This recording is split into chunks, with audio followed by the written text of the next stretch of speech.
행복한 안식일입니다. 아주 힘찬 찬양을 불러주셔서 너무 감사드립니다. 젊은 사람이 한 사람 들어갔다고 소리가 이렇게 확실히 힘이 생기는 것 같습니다. 우리 찬양대원들이 사실 평균 연령이 높으세요. 되게 높으세요. 근데 아주 식지 않는 열정으로 열심히 하나님을 찬양하는 그런 모습이 참 하나님께 아름다운 모습이 되리라고 저는 확신합니다.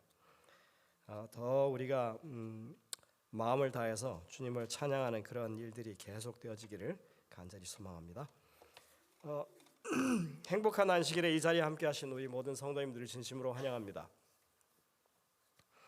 이제 여러분들이 이 주보를 보시면 앞에 그림이 거의 이제 완성이 돼 갑니다. 숨은 그림 찾기 할 텐데요. 두 사람이 추가됐습니다. 누구가 돼 있는지 혹시 찾으실 수 있어요? 한 사람 누구예요? 빗자루 들고 있는 분. 네. 그다음에 첼로 하는 분이 또 들어갔습니다. 저희 교회 첼로 연주하는 그 팀도 있고 우리 이명희 장님이 첼로 연주하시기 때문에 제가 그걸 넣어야겠다 싶어서 넣었습니다. 그래도 조금 이 그리기 편한 게요. 제가 그리지 않고 그냥 말로 하면 지가 알아서 그려줘요. 그래서 적당하게 이렇게 구성이 됐습니다. 그래서 이제 이거를 바탕으로 해서 저희가 다음 주에는 인쇄된 이 순서지를 접하지 않을까 생각이 됩니다. 제가 한 게 좀 미심쩍어서 우리 김경애 집사님 아드님이 그래픽 디자이너를 오래 했는데 제가 거기 보냈습니다. 그래서 한번 감수를 받고 특별한 어떤 하자가 없다 그러면 저희가 이제 이걸 인쇄를 바로 해서 쓰도록 하겠습니다. 교회가 맨날 이렇게 북적거렸으면 좋겠죠? 그렇게 되기를 여러분들이 계속 기도하시기를 바랍니다. 오늘 저는 우리의 여호와 하나님이라고 하는 제목을 가지고 함께 은혜를 나누고자 합니다. 그 성경 말씀에도 지문이 있듯이 설교 제목에도 지문이 있습니다. 그냥 우리의 여호와 하나님 이렇게 하는 게 아니고요. 우리의 여호와 하나님 이렇게 하는 겁니다. 아시겠어요? 그래서 그냥 하는 게 아니라 정말 온 심령을 다 해서 하나님께 부르짖는 그런 제목입니다. 그래서 여러분들이 오늘 이 말씀을 토대로 하나님을 많이 부르게 되시기를 바랍니다. 사람이 누군가를 안다고 했을 때 그것은 그 사람의 이름을 아는 것이고, 두 번째로는 그 사람의 기질이 어떤지, 성질이 어떤지, 성격이 어떤지, 다른 말로 하면 품성이 어떤지 이걸 아는 겁니다. 겪어봐야 알죠. 여러분들은 하나님을 알고 계십니까? 하나님의 이름이 뭔지 아십니까? 하나님이 어떤 성격의 소유자인지 알고 계세요? 그래야 이제 하나님을 아는 게 되는 겁니다. 이게 뭐랄까요? 그 사람을 안다고 했을 때 이름만 아는 경우가 많더라고요. 한 번도 내가 만나보지 못했고 겪어보지 못했는데 그 이름은 들어서 알고 있어요. 근데 그런 경우에는 절대로 그 사람을 안다고 말할 수가 없습니다. 그냥 그거는 그런 사람이 있다는 걸 안다는 것이지 그 사람이 누구인지는 아는 게 되지 못합니다. 히브리 사람들은 그 생각 가운데 이 이름이라고 하는 것이 우리가 생각하는 것보다 훨씬 더 깊은 의미가 있어요. 이름 했을 때 그 이름은 그 사람의 정체성을 전체를 다 가리키는 것입니다. 여기 보면 여러분들이 만약 아브라함이라고 하면 그 이름의 의미는 뭐죠? 열국의 아비예요. 그죠? 그러니까 그 아브라함이라고 하는 사람의 정체성은 결국 그 모든 그 이스라엘 백성들의 조상이 되는 그런 의미에서의 이름입니다.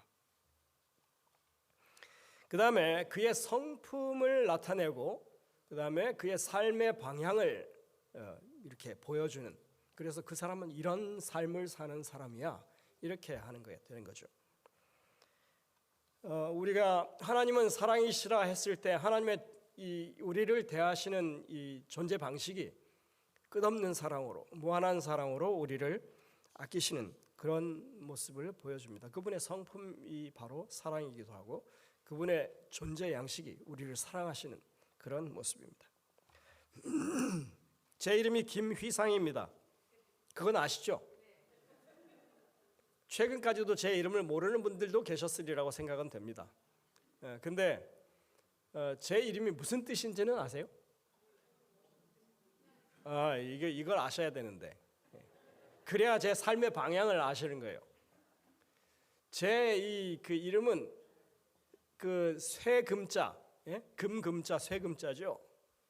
그 다음에 휘는 빛날 휘자를 쓰는데 불화변이 아니라 빛광변의 군사군자를 씁니다. 좀 특이한 휘자예요. 이게 빛난다는 거예요. 그 다음에 이 마지막 상은 떳떳할 상이고 항상 상이에요. 그래서 저희 아버님이 제 이름을 지을 때 금은 항상 빛나는 것처럼 이렇게 변하지 않는 그런 진리를 간직한 사람이 되거라 하면서 이 이름을 지으셨다고 저한테 알려주셨어요. 그래서 제가 제일 싫어하는 것 중에 하나가 갑자기 약속을 변경하는 것 싫어하는 사람 중에 하나입니다. 그냥 이렇게 한번 정했으면 그렇게 가는 게 좋다고 저는 생각을 해요. 그리고 어떻게 살아도 예전의 모습이나 지금의 모습이나 변하지 않으려고 꽤나 노력을 많이 합니다. 그래서 저를 아는 사람들은 그냥 조금 이 신뢰를 가지는 사람들도 있는 것 같아요. 제가 삶을 그렇게 살려고, 저희 아버님이 저한테 그거 안 알려줬으면 전 이런 삶을 잘 몰랐을 텐데 저희 아버님이 제 이름을 지어주신 경위와 그 다음에 의미를 저한테 알려주셨기 때문에 제가 그렇게 삶을 살려고 노력하는 것입니다. 그러니까 이름이라고 하는 것은 이 삶의 방향과도 관련이 있어요. 예전에 우리가 무슨 도산 안창호, 무슨 다산 정약용 이렇게 왜 호를 붙이잖아요. 근데 그 이름이 그 사람의 삶의 방향과 연결되어 있는 게 많습니다. 그런 것처럼 이름이라고 하는 것은 우리가 그리스도인이라고 하는 이름을 가졌으면 정말 그리스도인답게 그 삶의 방향을 정하고 살아가는 게 그게 맞는 거죠. 그다음에 세 번째로 그 이름 안에 권위와 능력이 있습니다. 하나님이 말씀하셨다. 그러면 온 천지를, 온 우주를 지으신, 온 만물을 지으신 그 권능의 하나님이 말씀하셨기 때문에 그만큼 거기에 권위가 있고 능력이 있는 것입니다. 그 다음에 이 관계와 기억을 의미해요. 이름이라고 하는, 쉐임이라고 하는 이 단어인데, 그래서 이거는 여러분들이 누군가를 기억할 때 그 이름으로 기억하는데 그 이름을 부를 때 뭐가 느껴져요? 그 사람이 느껴지는 거예요. 그 사람의 그 사람과의 관계, 그다음에 그 친밀한 관계에서 있었던 그런 좋은 기억들, 이런 것들이 한꺼번에 밀려옵니다. 저는 가끔 그 어머니 아버지 이제 돌아가셨지만 한 번씩 제가 혼자 앉아서 그 이름을 불러봅니다. 아버지, 어머니 이렇게 불러요. 그러면 그 제가 가지고 있는 그 아버지와 어머니에 대한 그런 애틋한 무언가 이렇게 그게 제 마음에 탁 이렇게 와서 닿는 그런 경험을 합니다. 이게 결국은 기억이에요. 아주 좋은 기억이에요. 이름을 통해서 기억하는 것입니다. 그래서 유대인들, 이 히브리 사고 방식을 가진 사람들이 이름이라고 했을 때 그럼 이름을 함부로 짓지 않아요. 개똥이 이렇게 안 짓는다는 얘기입니다. 한국 사람들은 이름이 천에 오래 산다고 그래가지고 막 지었었죠. 그 중에 가장 좋지 않은 이름 가운데 하나가 삼순이 뭐 이런 것도 있었다고 그래요. 근데 어쨌든 이 이름을 귀하게 짓는 것입니다. 아주 의미 있게 그 사람의 인생에 맞게 그렇게 짓는 게 유대인들의 이 사고 방식이에요. 성경에는 하나님의 이름이 많이 나옵니다. 근데 그 중에서 가장 독특한 그야말로 이 특이한 하나님의 이름, 유일한 이름, 무슨 이름이에요? 엘로힘, 야훼. 야훼, 여호와예요. 우리가 여호와라고 알고 있는 엘로힘은 사실은 보통 명사입니다. 그냥 어느 누구든지 엘로힘이라고 부를 수 있어요, 신을.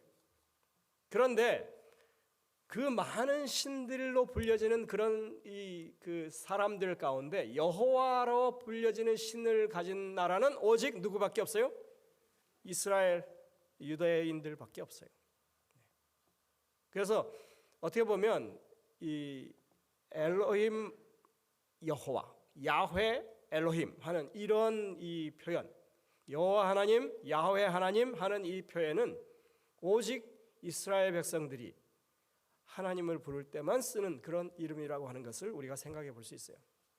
뭐 성경에 하나님의 이름이 다양하게 나옵니다. 그러나 오리지널 이름은 여호와 하나님, 야훼 하나님이에요.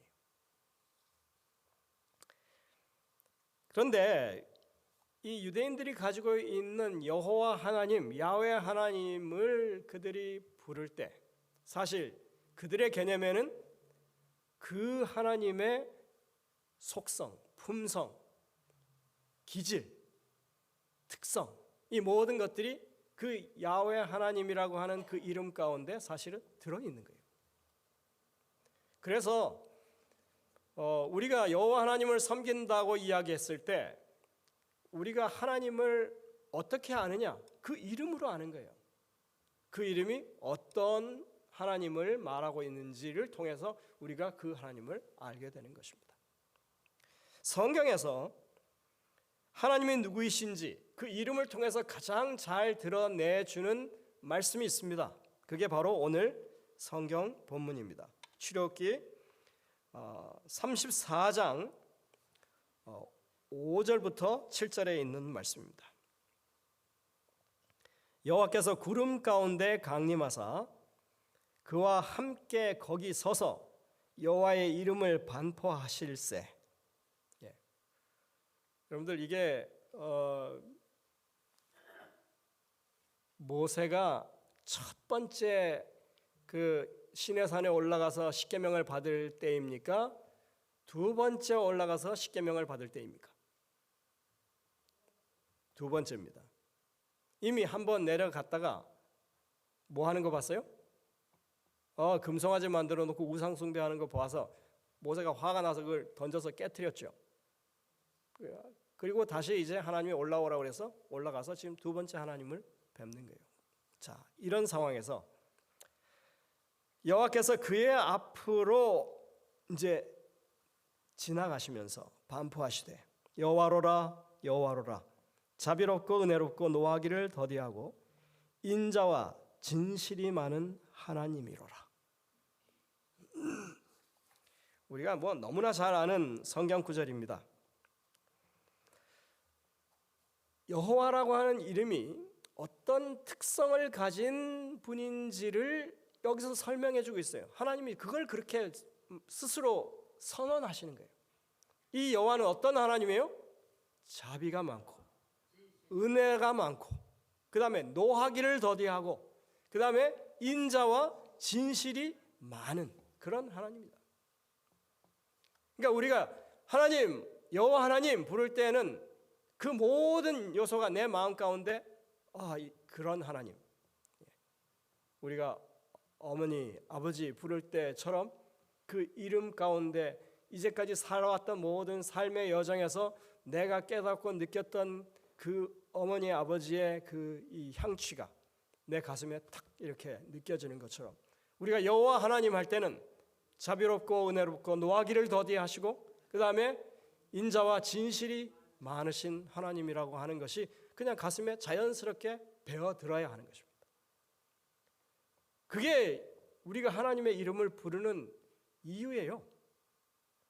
그냥 무미건조하게 여호와 하나님 누군지도 모르고 한 번도 만난 적도 없고 그 다음에 뭐 어떻게 생겼는지도 모르는데 그냥 그분이 하나님이라니까 나도 그렇게 부른다 이런 게 아니라 내가 여호와 하나님을 부를 때는 어떻게 부르는 거예요? 그분이 정말 내게 자비로우시고 내게 은혜가 넘치시는 하나님, 내게 대해서 너무나 오래 참고 기다려주시는 하나님이고 그리고 사랑과 진실함이 많은 그런 하나님. 그냥 그게 자연스럽게 내 이 피부에 와 닿는 그런 이름이라고 하는 것을 우리가 여기서 생각해야 합니다. 근데 여러분들 이게 이스라엘 백성들에게 있어서는 자비롭고 은혜롭고 노하기를 더디하고 인자와 진실이 많은 하나님이라고 하는 이것은요 하나의 어떤 그 공식적인 표어예요. 그러니까 이게 하나의 어떤 공식적인 그 수식어입니다. 하나님이 이런 분이야. 그냥 그래서 하나님을 부를 때는 당연히 그게 따라 나와요. 제가 찾아봤더니 시편 103편 8절에 시편 86편 15절에 시편 145편 8절에 이런 요소들이 반복돼요. 시편에서 하나님을 찬양할 때 하나님의 이름에다가 갖다 붙이는 그 하나님의 특성을 이렇게 반복해서 말하고 있습니다. 역사서 민수기 14장 18절, 그 다음에 느헤미야 9장 17절, 보십시오. 하나님의 그러한 특성을 반복합니다. 선지서에도 보면 요엘서 2장 13절, 너희 하나님 여호와께로 돌아올지어다. 너희 옷을 찢지 말고 너희 뭘 찢어서 마음을 찢으면서 너희 하나님 여호와께 돌아올지어다. 그는 은혜로우시며 자비로우시며 노하기를 더디하시며 이내가 크시사 뜻을 돌이켜 재앙을 내리지 아니하시나니. 요나 4장 2절에도 보면 요나가 입이 이만큼 튀어나와 가지고 하나님 내가 여기 오기 전에 하나님이 은혜로우시고 자비로우시고 노하기를 더디하시고 인애가 크시기 때문에 뜻을 돌이켜서 재앙을 내리지 않을 거를 내가 알고 안 오려고 했던 거 아닙니까? 불평을 하면서도 하나님의 이러하심을 그가 이야기하고 있어요. 이게 도대체 무슨 항변인지 모르겠어요. 말도 안 되는 항변을 지금 하고 있는 건데 어쨌든 요나가 아주 이미 이만큼 대빨이나 튀어나와 가지고 불평하는 중에도 하나님은 이런 분이라고 인정을 해요. 나움 1장 3절, 사실 요나서와 나움서는 서로 이 100년의 차이를 두고 서로 통하죠.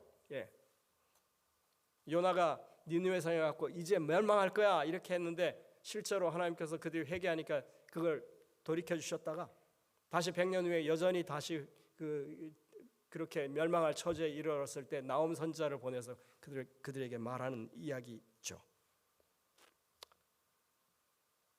성경에는 하나님의 이름 야훼 엘로힘, 이 이름은 그분에 대한 공식적인 명칭입니다. 그리고 그들이 믿는 하나님께 대한 아주 기본적인 신앙 고백이에요. 그러니까 야훼 하나님 할 때는 뭐예요? 그분이 뭐 하신 분이에요? 자비롭고 은혜롭고 노하기를 더디하시고 인자와 진실이 풍성하신 하나님. 사실 그걸 고백하는 거거든요. 그들이 가지고 있는 이 사고 방식 자체가 그렇게 할 수밖에 없도록 그렇게 돼 있어요. 그 다음에 어떻게 보면 야훼 하나님이라고 하는 것은 그들이 가지고 있던 하나의 어떤 그 하나님에 대한 설명이에요. 하나님은 이런 분이야. 이렇게 이름을 부를 때마다, 그분의 이 성호를 어디엔가 기록할 때마다 그 기록을 그렇게 남기는 것과 같은 것입니다. 근데 여러분들, 이 하나님이 어떤 하나님이라고요? 여러분들 생각에? 자비하신 하나님, 은혜로우신 하나님, 노하기를 더디하시는 하나님. 예, 인자가 사랑입니다. 사랑과 진실함이 넘치는 하나님. 우리가 이 성경에 쓰이고 있는 자비라고 하는 말, 이걸 라홈이라고 하는데, 여성의 이 자궁, 태를 레헴이라고 했을 때 이게 복수형이라고 그래요. 다시 말해서 그냥 불쌍히 여기다, 뭐 동정하다, 이런 약간 좀 이렇게 거칠의식의 그런 이렇게 이 동정심이 아니고, 뭐라고요? 10달 동안 아기를 품고 있는 그 어머니, 자기 태에서 난 자식을 정말 사랑으로 극진히 돌보는 그런 어머니의 마음, 그거보다 더하다고 그랬죠. 하나님의 사랑은. 여인이 그 젖 먹는 자식을 잊어버릴 수 없지 않느냐. 그들은 혹시 잊어버린다 해도 나는 너희를 잊지 않는다. 버리지 않는다. 하나님의 이 자비하심이라고 하는 것은 그냥 사람들이 자기 자식, 자기 새끼를 그렇게 애지중지하는 것만큼 그보다 훨씬 더 크게 우리를 품어 안는 그런 자비로움이라. 그러니까 여러분들, 그런 하나님의 이 우리를 감싸 안으시는 그런 사랑을 우리가 여호와 하나님 이렇게 부를 때 그게 마음 가운데 느껴져야 되는 거 아니겠어요? 은혜로우신 하나님이라고 합니다. 여기 한운이라고 하는 단어를 쓰는데, 이 하나니라고 하는 말이 동사예요. 근데 거기 은혜를 베풀다, 호의를 보이다라고 하는 그런 거예요. 그냥 누구에게 잠깐 이렇게 관심을 가지고 하는 그런 말이 아닙니다. 이것은 윗사람이 아랫사람에게 대가 없는 호의를 베푸는 것을 말합니다. 왕이 신하에게, 재판관이 죄인에게, 그리고 강한 자가 약한 자에게, 그 다음에 정복자가 피정복자에게. 이거는 뭔가 아주 가진 게 많고 힘이 있고 능력이 있는 그런 존재가 아랫사람, 그리고 패배한 사람, 정말 이 생명의 어떤 재고의 가치가 없어 보이는 그런 사람에게라도 뭐 한다고요? 허리를 굽혀서, 허리를 숙여서 호의를, 무언가 선의를 베푸는 그것을 가리켜서 이 한난이라고, 한눈이라고 한다. 정말 이것이 하나님이 내게 관심을 가지시고 내 모든 필요를 살피시고 이렇게 한다고 하는 것이 얼마나 큰 은혜인지를 우리가 매일같이 느껴야 돼요. 그게 정말 하나님의 백성들이 하나님을 우러러 이 경배하는 사람으로서 가져야 할 그런 믿음의 태도인 것입니다. 온 우주에서 가장 높으신, 가장 위대하신 우리 하나님이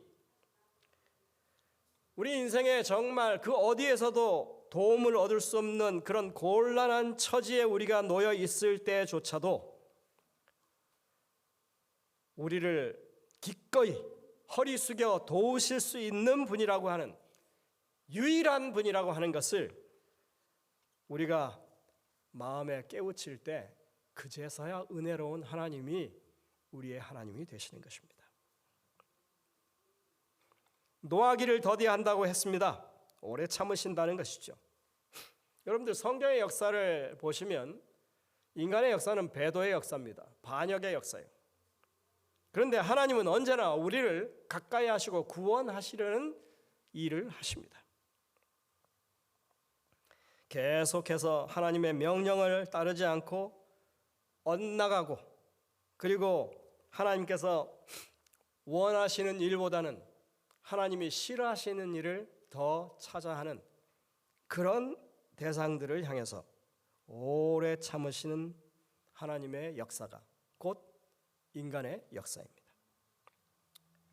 목을 꼿꼿하게 세우고 자기 잘났다고 하나님 앞에서 뻐길 줄밖에 모르는 그런 당신의 백성들을 대상으로 하나님은 언제나 선하시고 인내해 주시고 또 그것을 사랑으로 감싸 주십니다. 우리가 하나님이 어떤 분이다 이렇게 얘기할 때 대부분 오늘날의 기독교 안에서는 하나님이 어떤 분이라? 사랑이시다 하면서 여기까지만 얘기를 하죠. 근데 하나님은 사랑의 하나님이실 뿐만 아니라 공의의 하나님도 되십니다. 그게 하나님의 이름이 설명하는 거예요. 우리는 그 사실에 대해서 오늘 분명하게 배우고 마음에 여러분들이 그 일을 더 결코 이제는 혼란스럽지 않겠다 하는 그런 마음으로 여러분들이 이 자리에서 떠나셔야 합니다. 하나님은 사랑의 하나님 맞습니다. 자비롭고 은혜롭고 노하기를 더디하시는 하나님, 인내와 진실이 많으신 하나님 맞습니다.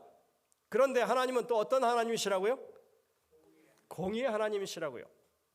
근데 이 공의는 그냥 공의가 아닙니다. 용서를 기반으로 하는 공의입니다. 일반적으로 공의라고 하는 것은 뭘 말합니까? 법대로 처리하는 걸 공의라고 하죠. 예. 여러분들이 하나님의 법도대로 하자면 이 자리에서 살아남을 수 있는 사람이 있을까요? 하나님이 용서하셨기 때문에 여러분들이 이 자리에 있는 겁니다.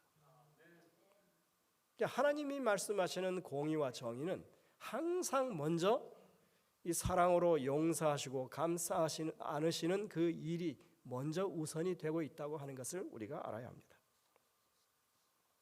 자, 이 지금 출애굽기 34장에 나와 있는 하나님이 자신을 이렇게 이름을 선포하시면서 모세 앞을 지나가실 때 그의 이 얼굴 광채로 빛을 이렇게 영광을 보여주신 게 아니라 그의 등을 보이고 지나가시면서 선포하신 이 내용이 여러분들 몇 번째 신에서 올라갔을 때 있었던 일이라고요?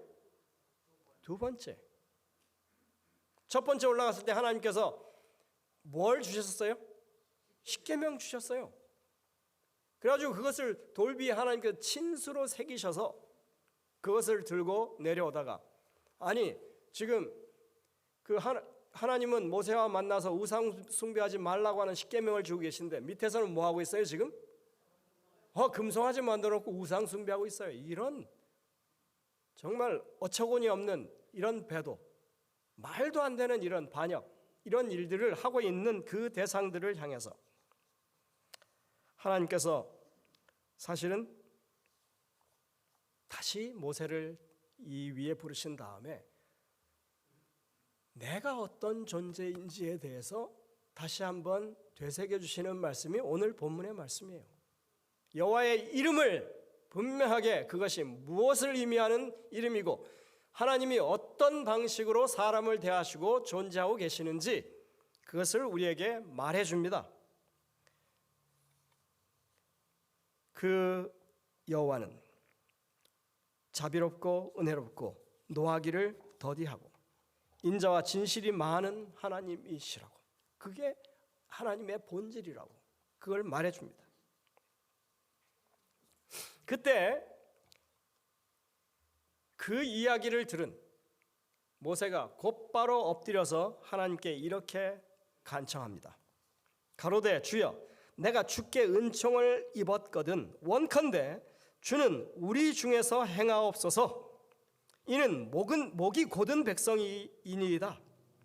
우리의 악과 죄를 사하시고 우리로 주의 기업을 삼으소서. 하나님 정말 그러셨습니다. 그 당장 하나님께서 쓸어버리겠다고 하셨잖아요. 사실은 그 우상 숭배하고 그렇게 했을 때. 근데 모세가 나가갖고 뭐 했어요? 그럴 바에는 차라리 나부터 없애시고 그렇게 하십시오. 하나님의 이름을 위해서 그렇게 하시지 마시고 이들을 다시 살려주시고 기회를 달라고 하나님께서 들어주셨죠. 그래서 모세가 말하는 거예요. 주님, 정말 이 백성이 목이 곧은 백성인 걸 아시지 않습니까? 여전히 제게 베푸셨던 그런 은혜로 이 백성들을 보신다면, 그리고 주님이 지금 내게 선언하셨듯이 자비롭고 은혜롭고 노하기를 더디하시고 인자와 진실이 많으신 하나님이시니, 비록 우리가 이런 아직은 아무 의를 행할 능력도 없고 형편없는 죄인들이지만 우리와 함께 해주십시오. 우리 백성들이 당신의 유업을 받는 백성들이 되게 해주십시오 라고 지금 간청을 하는 거예요. 그랬더니 하나님께서 거기에 대한 응답으로 34장 10절에 이렇게 말씀하십니다. 여호와께서 가라사대 보라, 내가 언약을 세우리니 곧 내가 아직 온 땅 아무 국민에게도 행치 아니한 이적을 너희 전체 백성 앞에 행할 것이라. 너의 머무는 나라 백성이 다 여호와의 소위를 보리니 내가 너를 위하여 행할 일이 두려운 것임이니라. 하나님께서 그래, 내가 이제 너희와 언약을 맺어야겠다. 근데 여러분들 이미 언약은 맺었어요. 언제요? 이스라엘 백성들이 이 율법을 이렇게 하나님의 뜻대로 살겠다고 이렇게 했을 때 이미 언약은 맺었어요. 예? 그런데 하나님께서 다시 뭐예요? 그들에게 기회를 주시는 겁니다. 다시 언약을 내가 맺을게.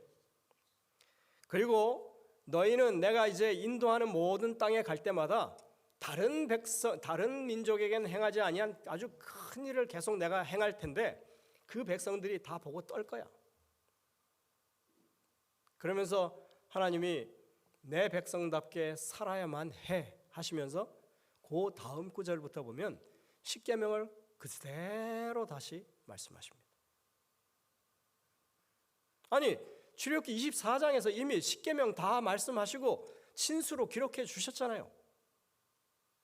근데 이제 그 계약이 파기되고 다시 올라와서 하나님께서 내가 자비롭고 은혜롭고 노하기를 더디하고 인자와 진실이 풍부한 하나님이라고 하신 다음에 하나님, 그러니 우리와 함께 해주십시오라고 했더니 그래, 다시 언약을 맺자. 내가 너희와 항상 함께 하겠고 너희를 통해서 큰 일을 이룰 것이다. 놀랄 만한 일을 행할 것이다. 그게 뭐예요, 여러분들? 놀랄 만한 일이 뭡니까 도대체? 이 땅에 하나님의 구원의 도를 이스라엘 백성들을 통해서 하나님께서 펼치시겠다는 거예요. 그게 아브라함에게 주어졌던 비전이었고 여전히 이 이스라엘 백성들이 그 비전을 받는 백성으로 살아간다고 하는 것을 말하는 것입니다. 그러면서 뭐 하라고요? 하나님의 십계명, 율법을 너희가 정말 온 마음을 다해서 순종하는 그런 삶을 살아야 한다, 이렇게 말씀하시는 것입니다. 여러분들, 이 말씀은 여호와 하나님은 불법과 이 배도, 이런 그 의도적인 죄와는 함께 하실 수 없다고 하는 것을 사실은 분명하게 우리에게 설명해 주는 내용입니다. 율법을 지켜야 내가 구원해 주겠다, 이런 말이 아닙니다. 언제나 공의보다 하나님의 헤세드, 사랑, 인자가 앞서간다고 했죠. 비록 너희가 지금은 우상 숭배하지 말라고 내가 지금 연신 이렇게 법령을 선포하고 있는데 그 밑에서 우상 숭배하는 이런 형편없는 죄악을 저지른 그런 백성들이지만 내가 너에게 다시 기회를 주고 너희에게 자비를 베풀고 은혜를 베풀 테니 다시 뭐 하자고요? 내 율법에 순종하는 백성이 되자, 이렇게 말씀하시는 것입니다.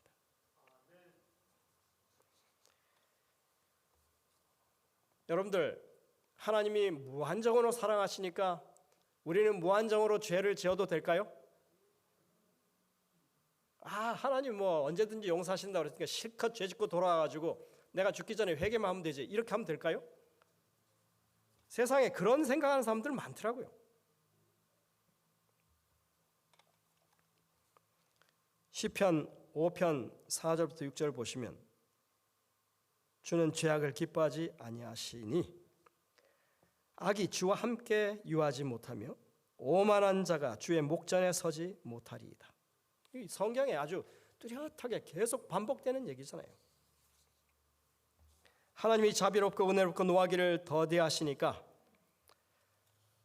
사랑 많으신 하나님은 웬만한 죄는 다 눈 감아 주셔. 그러니 그냥 적당히 그 사람이 약한데 유혹에 넘어갈 수도 있고 죄를 지을 수도 있는 거 아니야? 그러면서 죄 짓는 것 자체를 그냥 사람의 약함이라고 하는 그 핑계를 대가지고 적당히 무마시키고 그냥 퍼질러 앉으려고 하는 그런 일, 하나님께서 절대로 용납지 않으십니다. 하나님은 사랑의 하나님이세요. 분명히 우리를 용서하십니다. 그러나 동시에 그 풍성하신 사랑만큼이나 또 우리가 하나님의 법도대로 살아야 할 것에 대해서 공의롭게 우리를 초청하시고 있는 것을 우리가 볼 수 있는 것입니다. 이제 그걸 좀 설명하기 위해서요. 여기를 좀 보시면 좋겠습니다. 여기 다음 절입니다. 7절입니다. 인자를 천대까지 베풀며 악과 과실과 죄를 용서하나, 용서해 줄게. 그런데 이게요, 형벌 받을 자는 결단코 면제하지 않고 아비의 악을 자여손 3, 4대까지 보응하리라. 하나님이 죄를 적당히 넘겨주신다고요? 눈 감아주신다고요? 여기 보면 형벌 받을 자는 결단코 면제하지 않는다. 근데 하나님이 지금 여러분들 이 순서, 말씀하시는 순서를 한번 보시기 바랍니다. 절대 용서하지 않아, 이렇게 말씀하시는 부분을 어디다 뒀어요? 뒤에다 뒀어요. 먼저 말씀하시는 건 뭐 얘기하고 있어요? 악과 과실과 죄를 용서하시겠다. 내가 용서할게. 그러나 절대로 형벌 받을 자는 용서하지 않을 거야. 하나님의 이 그 공의라고 하는 것은 그냥 내가 살아가니까 대충 봐주겠다 하는 말씀 아니에요.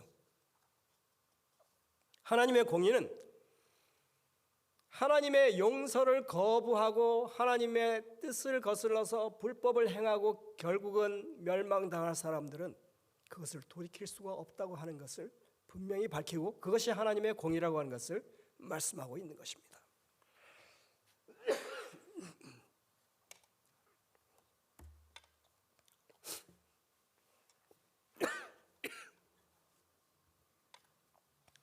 여러분들 여기 그냥 우리의 죄라고 말씀하지 않았습니다. 악과 과실과 죄, 이렇게 말씀하셨습니다. 하나님이 용서하시는 죄가 어떤 건지 여기 밝히고 있어요. 히브리어로 아온이라고 하는 게 악입니다. 그 다음에 페샤라고 하는 게 과실입니다. 죄악이라고도 번역합니다. 그 다음에 하타트, 죄예요. 그냥 제가 이걸 간단하게 설명드릴게요. 예전에도 좀 설명을 드렸는데, 아온은 이렇게 꼬챙이처럼 끝이 구부러져 있는 거예요. 그러면 여러분들 툭 건드리면 누굴 찍을까요? 안 찍을까요? 여러분들의 성격이 그렇다는 얘기예요.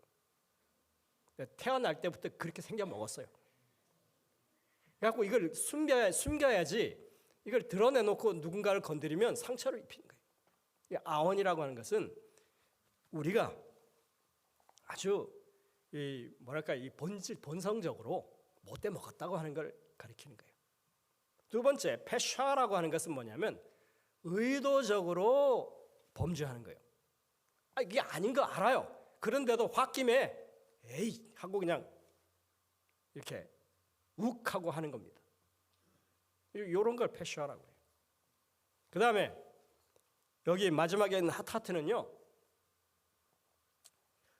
여러분들 혹시 국궁이나 양궁 쏴보셨어요? 이게 관역에 탁 맞춰야 이제 이게 점수가 많은 거잖아요. 근데 쐈는데 여기 들어가지도 않아. 그냥 어디론가 샜어요 다. 원하는 대로 되지 않는 거예요. 왜? 그 마음이 꼬부라져 있고 그 다음에 욱하고 이렇게 하기 때문에 자꾸 실수를 하는 거예요. 그래서 우리의 이 죄악의 3종 세트라고 하는 것은 그 본성 자체가, 그 다음에 기질이 그렇기 때문에 하나님 앞에서는 항상 실수하고 죄를 저지를 수밖에 없는 그런 존재들이라고 하는 것을 가리킵니다. 그래서 이 모든 것을 다 이렇게 하나님께서 용서하신다고.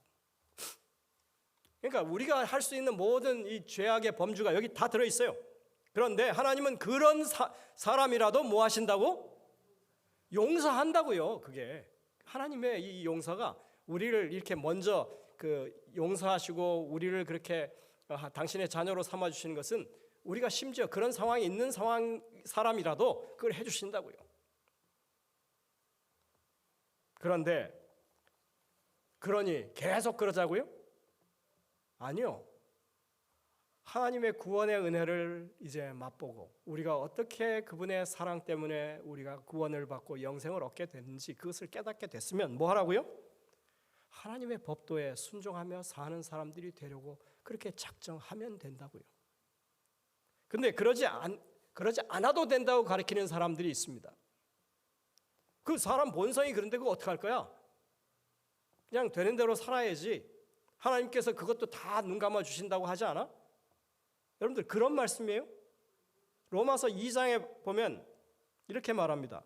혹 내가 하나님의 인자하심이 너를 인도하여 회개케 하심을 알지 못하여 그의 인자하심과 용납하심과 길이 참으심의 풍성함을 멸시하느냐? 하나님이 오래 참아주신다고 그러니까 그냥 대충 이제 이렇게 살아도 돼.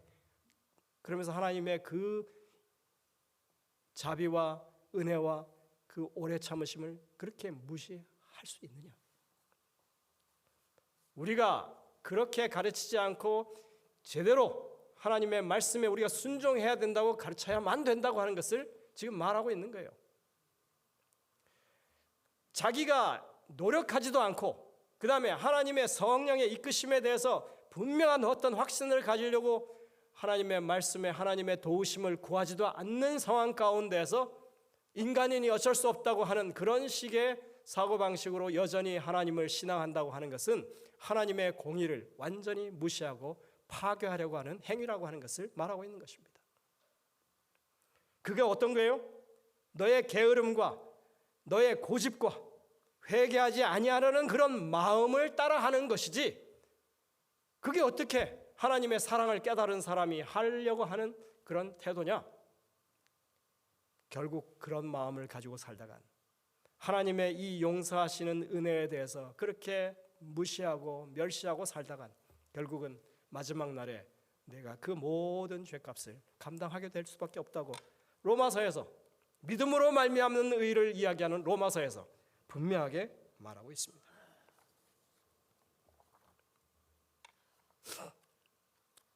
여러분들, 다윗이 회개의 기도를 이 시편 51편에서 하는데 1절과 2절에 이렇게 말합니다. 하나님이여 주의 인자를 좇아 나를 긍휼히 여기시며 주의 많은 자비를 좇아 내 죄과를 도말하소서. 나의 죄악을 말갛게 씻기시며 나의 죄를 깨끗이 제하소서. 다윗이 이 기도를 했을 때 다윗이 사용한 모든 단어는 다 출애굽기 34장 5절부터 7절에 나오는 단어를 썼습니다.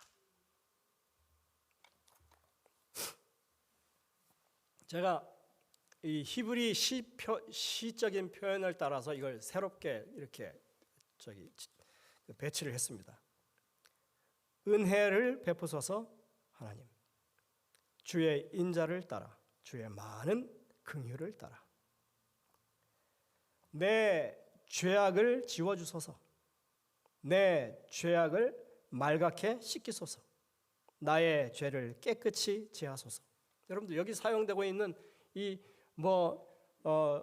한운, 그 다음에 헤세드, 라함 전부 다 어디 쓰던 거예요? 여호와의 이름에 들어있는 하나님의 사랑의 특징이에요. 하나님이 우리 죄를 용서하신다고 했을 때 악과 과실과 그 다음에 이 죄를 용서하신다고 그랬는데 여기 보면 악, 여기 아온이 나옵니다. 그 다음에 과실, 페샤가 나옵니다. 그리고 죄, 하타트가 나와요. 다시 말해서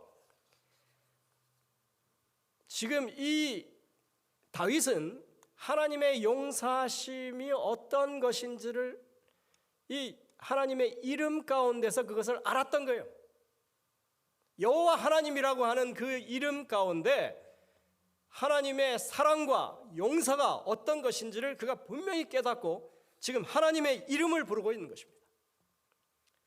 여호와 하나님, 그 이름 가운데 들어있는 하나님의 그 모든 속성, 그의 공의로우심을 그가 이렇게 1, 2절에서 노래하는 게 바로 시편 51편 그 내용의 첫 하나님의 이름을 부르는 내용입니다.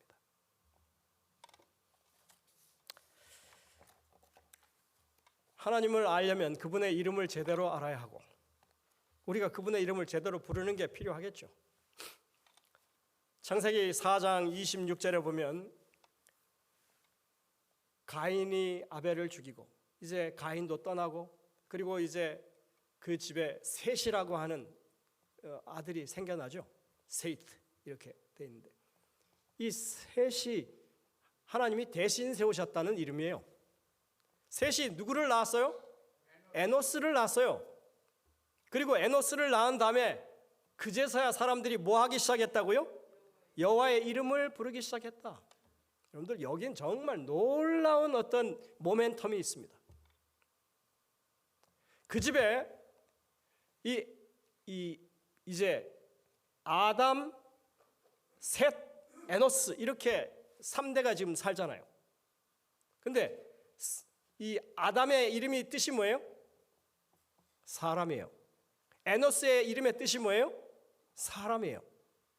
그런데 아담은 보편적인 사람을 가리키고 에노스는 어떤 이름이냐면 죽을 수밖에 없는 사람, 한계가 있는 사람. 에노스를 낳고 나서 우리는 별 수 없구나. 우리를 사랑하시고 우리를 용서하시고 우리를 구원하신 하나님을 우리가 찾아야만 하는구나 하는 것을 깨달아서 진실된 신앙을 시작했다고 표현하고 있는 구절이 바로 이 구절이에요. 여호와의 이름을 알았다는 것입니다. 그 이름이 어떤 의미를 가지고 있는지 알았다는 거예요. 그래서 뭐 했다고요? 여호와의 이름을 불렀다고요.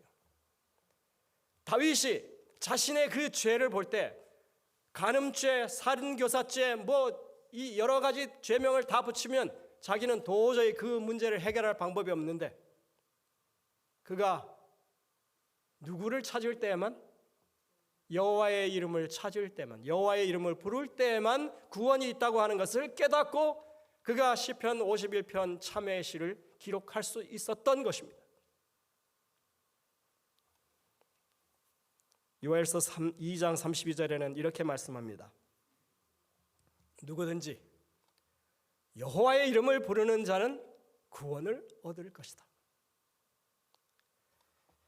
여러분들 참으로 하나님의 이름을 아십니까?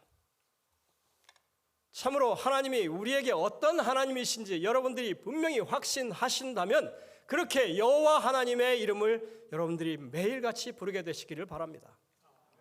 우리에게 구원을 베푸시는 유일하신 분, 우리를 사랑하시는 정말로 우리를 사랑해서 자신의 아들까지 주신 분, 우리를 사랑해서 자기의 목숨을 내버리신 분, 이분을 여러분들이 정말로 사랑하신다면 그분의 이름을 여러분들도 함께 부르시고 주를 높이게 되시기를 간절히 바라면서 말씀을 줄이겠습니다.